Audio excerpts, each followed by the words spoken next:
I left alone at home on a random Sunday when my parents brought my brother to some event. I was loving the freedom and everything was going great until I decided to leave my house to see my friend. My parents specifically told me not to leave the house and I did anyways. Not thinking in the moment, I left my house and I completely forgot to lock the door. I came home hours later and I had a terrible gut feeling.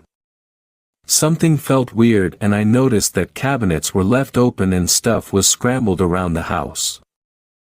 I began to become very startled, but I didn't completely believe that someone was there because it was so quiet. I started shouting throughout the house to see if anybody was there.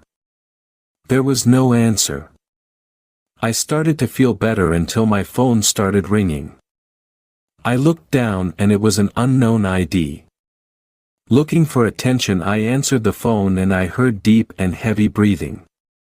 I started to get extremely scared. It felt straight out of a movie. I kept asking, "Who is this?" repeatedly, until the phone hung up. 2 minutes later I got another call and I answered to the deep breathing. It sounded like an angry voice and I started to become impatient that they weren't saying anything. They hung again and I got aggravated. I got another call from the unknown ID and the breathing started again. Out of nowhere I heard a deep and quiet voice whisper, "I'm in the house."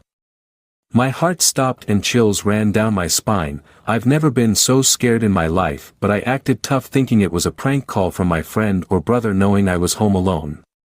The caller hung up this time and I started to hear creaking from upstairs and suddenly I heard loud footsteps. Luckily, I heard something drop before he started sprinting downstairs. I was able to get a head start on the intruder and I disappeared into the woods and immediately called the cops. The cops reported and found the door left wide open. They never found the person that snuck in, but I'm lucky to be able to share that wild story.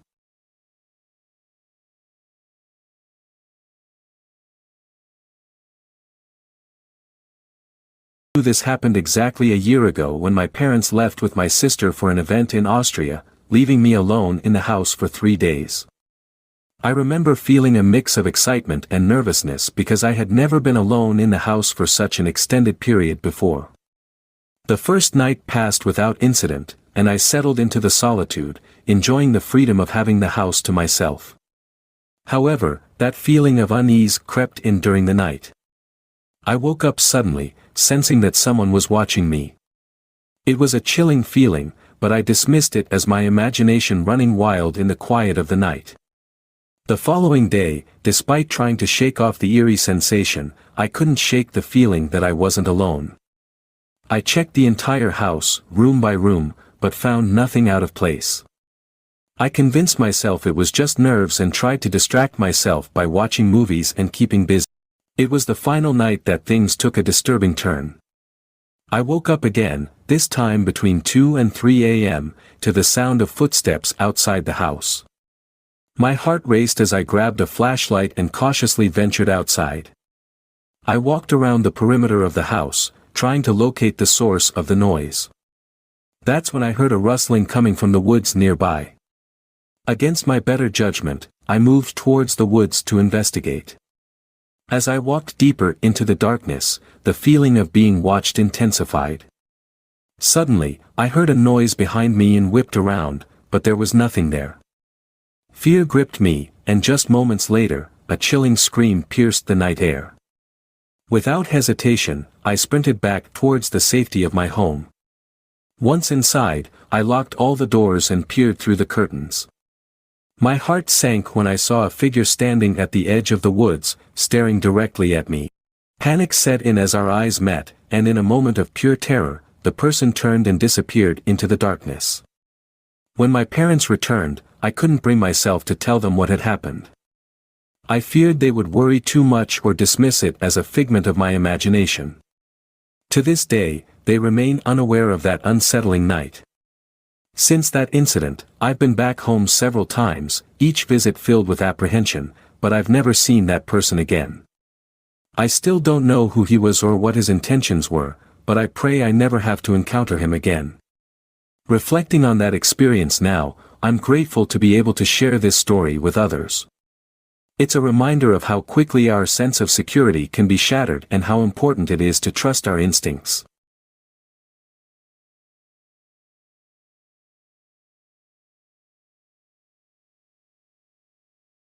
When I was 22, my uncle showed up at my small one-bedroom bungalow.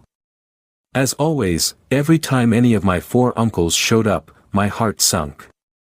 To say that BV with messed up would have been the understatement of the year. He has always been a dodgy character, but the uncle I have the strongest relationship with out of the 4, personally for me the best of a bad bunch, and that's scraping the barrel. He, like the other 3, was a criminal at that point and associated with some pretty unsavory people. There was nothing new about that. None of the rest of the family has broken the law. My granda was a long-service soldier and a hard-working family man. Likewise, Gran gave birth to 9 babies, and in between those times had very responsible jobs in London. Their 5 daughters, although not having easy lives, and having their own personal troubles and tragedies, have all managed to grow up in the same house without breaking the law in any way, all supporting themselves and their children by maintaining, again, very good, responsible jobs whilst raising us, their children to all, in one way or another, be high achievers and really good people with strong moral compasses. Back to BV, he had obviously been up to no good, as he was paranoid, jittery, and on edge. He was also using in a big way. I called my mum and she came around. I told BV he could stay the weekend, with 2 conditions. No stolen goods and no drugs. He agreed a little reluctantly and settled down. Mum decided to stay too in case it went pear-shaped. It did. The next day was Friday and my day off work. BV went out early. It was a lazy day, I was just doing a bit of tidying up. I was cleaning around a massive pot plant and stuff down inside it. I found a huge bag of suspect-looking white powder, which didn't look for personal use, various nasty-looking weapons and several nice-looking pieces of jewelry. I was very knocked off, to say the least, but after showing Mum I left the dubious stuff where it was, as I needed time to think about what I should do. When BV got back from wherever it was he went, I asked about the items. He lied, as usual, saying that he had down a job, legal of course, for an old friend, and that was his pain. I told him straight out I didn't believe a word he had told me, and that I wanted him and his stuff out first thing in the morning. The next day Mum and I got up and noticed BV was gone. I looked for the stuff and saw it was still there. Mum had to work that morning. She told me she'd be straight home after, and I settled down for a quiet, chilled morning. Around 11 o'clock a.m., there was a loud knock on the door, followed by someone having fun with the buzzer. As I use a wheelchair, it takes me a bit of time to get to my front door if I'm alone, so I was getting more and more annoyed by the incessant commotion. On opening the door, I came face to face with the 3 of the meanest, nastiest, and skankiest men I have ever seen. They all looked straight ahead, and because I was at a lower level their eyes went down to meet mine. To be fair, they all seemed surprised by my appearance. I was very small and skinny and looked more like 14 than 22, they all looked at each other in utter shock before I said, "Hello, can I help you?" The middle gangster, the nastiest looking one, said, "We're looking BV, sweetheart. Is he around?" One of the others said, "He said he was staying with a girl." My name, I was bricking inside, but the sheer audacity of my uncle made anger took over my fear and made me braver. I said, "No, he's not around, he's gone, he won't be back, and that's me. I'm his niece." The 3 thugs looked really uncomfortable and shuffled looking at each other. I said, "Well, he has something of ours. Do you know where it could be?" The middle mean one asked. "Yeah, I'll get it for you. Wait there." I told the 3 of them and shut the door on them. As I did, I heard one of them saying, "That's low even for BV. You see her? She's a kid in a wheelchair." When I got back with their belongings I shoved it at the meanest one and said, "When you do see BV again, tell him from me if he even thinks about coming here again I'll call the police, and that goes for you too." The mean one said, "He had our stuff, we had to get it back." I said, still blagging. That's fine.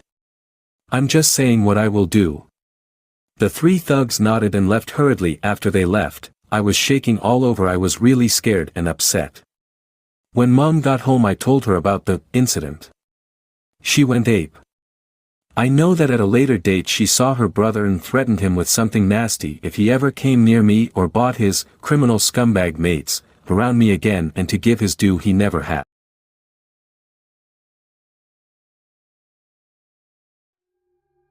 Forester here, running into fresh mountain lion and bear scat and tracks is always creepy, but I'm most afraid of other people. I started carrying a gun, which is against my company's policy, after one particularly unsettling run-in. I normally work alone, but on this day I had a coworker with me. I stepped out of his sight for a bathroom break.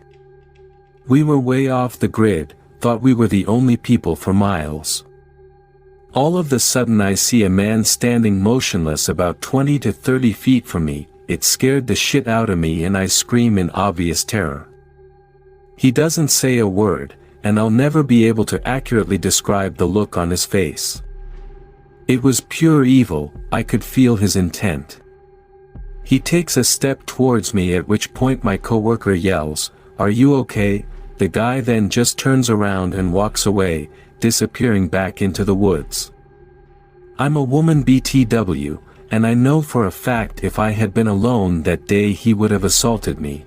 Another creepy one was when I was patrolling in a swamp in SC and my boss just happened to fly overhead in a helicopter while conducting an aerial patrol. I could see him in the copter waving his arms. I'm waving back smiling like, "Hey buddy. I see you." My cell rings and it's my boss telling me to get back in my vehicle, amphibious Argo, because I'm walking towards a 10 to 12 foot alligator. Super creepy because God knows how many I'd been close to in the past. Not a normal day to have a helicopter scouting for me. Strangest thing I've come across was a huge pile of dental molds, like the kind orthodontists make, in the middle of nowhere. About 3 feet high, thousands of fucked up grills. I love weird, random shit, so it made my day. I took like 30 of them and would randomly leave them around town with stupid quotes written on the bottom. Kept them stored in the driver's side door so people would be like, "WTF," when they noticed LOL. My friend that happened to be a dental assistant saw them one day and explained that they are expensive to dispose of. So a shady dentist just dumped M. Another time I had just stepped out of the woods when a fish dropped from the sky and landed right in front of me. I was super confused until I saw the hawk that was carrying it fly away. And lastly, this one happened to a coworker. He walked past an old metal tub covered by plywood, lifted it to see what was underneath. It was full of dead dogs. People are real shit sometimes.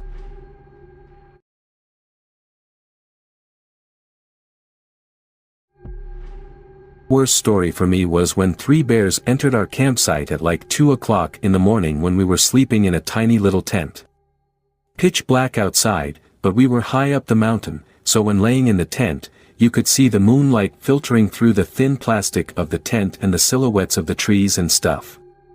So my friend and I were in one tent and the guys were in another tent a few feet away from us. We are awoken to banging sounds in the campsite, about 3 or 4 feet from where we are laying. We both looked at each other and held hands because it was loud. I was terrified to move because the sleeping bags would make that rustling sound if we moved. I swear to God, the bears were fascinated with our tent. Now, we did go through all the hassle of setting up a bear-proof camp, even washing the sunscreen off of us, putting food and self-care items and chapsticks and stuff in the food canister and such. We did everything we knew to do so that we did not smell good to bears, but I think just camping that far up gets their attention, period. These things literally were making grunting noises, throwing items around the camp, and rubbing themselves along the side of our tent. Like I could hear the sound of their bristled fur rubbing against the side of our tent over and over and over. I will never forget that sound. When I would open my eyes and look up, you could see their huge grunting silhouette rubbing against the side of the tent. It was like the scariest 30 minutes of my entire life.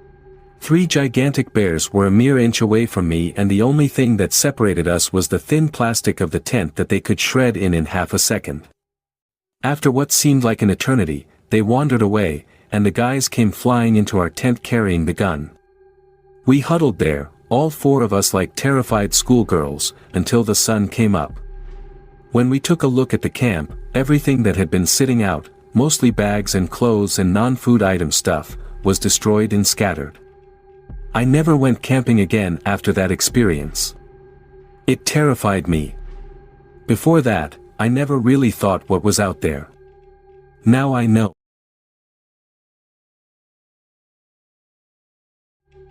The scariest thing that happened to me in the woods was during deer hunting season 2 years ago. It was late November and the last weekend of the season, and a few centimeters of snow had fallen overnight. I was up early and out walking around because when it snows the deer like to hunker down and hide under evergreens or other cover. Our whole crew had split up and were combing the property to try and spook something up. I see a patch of junipers and pine trees that look like a nice spot for a big deer to hunker down in. I turn off my safety and walk slowly, keeping my eyes peeled for any movement. I hear rustling beside me and a huge doe comes barreling out from under the pine tree to my right. She was hidden by the snow weighing the bottom branches down, and almost knocks me over. It runs away, and now my adrenaline is pumping, and my hands are shaking. You hunters know the feeling. I'm too wired to get a shot off, so I decide to follow its trail. You'll learn later on that following a 4-legged animal that can run much faster than someone in full hunting gear with a pack and a gun is not a goof idea. I have my eyes on the ground, following the tracks in the snow. And I'm set on finding this deer. I'd never killed one, so I wanted to impress all the old guys at the camp by getting one on my own. I trekked through prickly ash, over rocks, you name it. The deer trail was kind of like gambling in the sense that you always seem so close to the goal that you keep on going, even if that's never going to happen. For example, every few minutes, I would come across deer pee or poop, and this would make me think to myself, wow, I'm definitely close now, even though the deer had already gone the length of a football field just while I thought that to myself. Anyway, this is where it got scary. I totally lost track of time while following this deer, as well as where I was.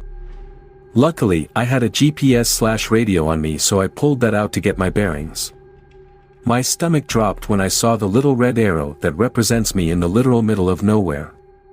And my hunt camp is remote and all, but I had absolutely no idea where I was. I forget the deer and panic begins to set in. I'm thinking to myself that it's cold, I'm lost, there's black bears out here. I try to radio my dad, but there's no service. I decide backtracking is the best method to finding my way home, so I turn around, and begin following my old tracks. Well, guess what? It was windy, so I could tell my tracks were beginning to get covered. The sky was also not sunny and nice, so that didn't help. I think back to my days as a scout and I remember the whole idea of walking north. I decide that I don't have many more options, so if my tracks disappear I'll try that. I bet you guys can guess what happened next. Yup, my tracks disappeared. Now I'm seriously panicking. I find north and I run frantically in that direction as my heart is beating like crazy. I ran for a while, with bad thoughts racing through my head like how I would survive a night in the cold woods alone. Luckily, I got some service on the radio to call for someone. I radio in and my dad answers back. A wave of relief flooded over me, but I wasn't home free. I used the setting to send my dad my location, and his response took away all the fear that was left over. Holy S******. T. How did you end up on the neighbor's land? I got back safe and sound, and even got a deer the next day. But I'm sure as hell never chasing a deer again.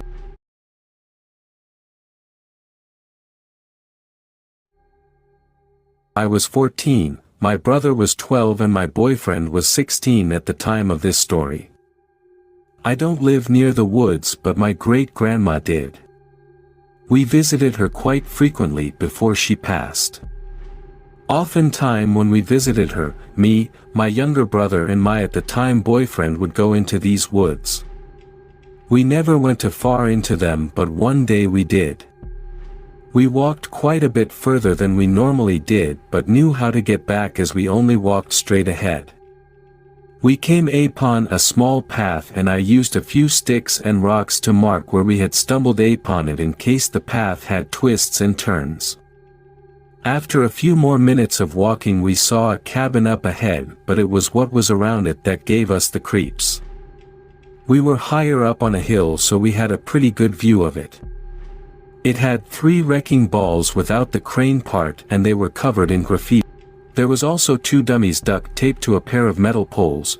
They were cut up and I was more than sure I could see bullet holes in them. Without warning, a man had slammed open the door of his cabin and I grabbed the 2 boys by their collars and pulled them to the ground without making a loud noise.